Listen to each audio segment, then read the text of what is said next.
Hello, today's video, nagluluto ako ng biko na merong cheese. Tatawagin ko siyang biko cheese. So, itong kabila walang cheese yan, yung kabila ay meron. We will start. Naglalatik ako, basic lang naman yan. Alam niyo na kung paano maglatik. Coconut milk at saka sugar at saka kunting asin. Ito lulutuin natin siya hanggang sa magiging latik na siya. So, nasa sa inyo kung gaano karami.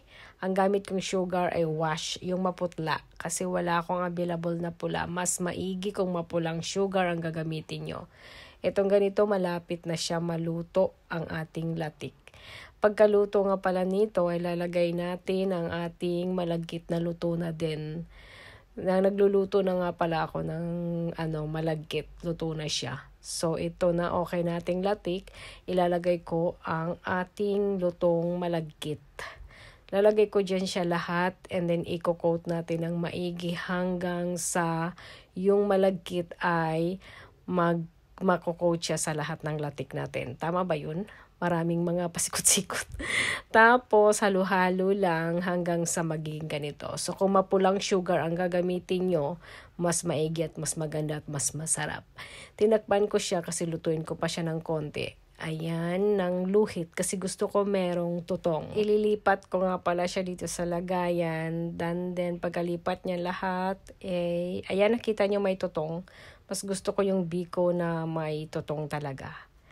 Lalagay ko lang siya sa may lagayan lahat pagkatapos ifa-flatten lang ng ganyan para naman mas madali tayo maglagay ng cheese. Nilagyan ko siya ng cheese. Actually, kalahati lang lalagyan ko dyan. Hindi ko lalagyan lahat para naman malalaman ko kung ano ba talaga ang diferensya sa lasa pag may cheese. Of course, sigurado ako may diferensya yon.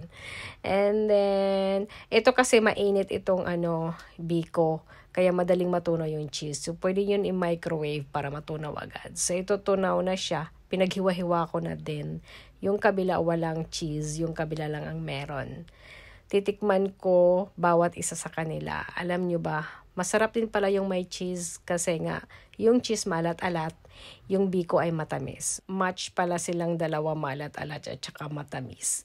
And then, pinartneran ko rin siya ng tsokolate o kahit kape. Hot chocolate ang pinartner ko dyan. Masarap siya guys. Sana magawa nyo or masubukan nyo.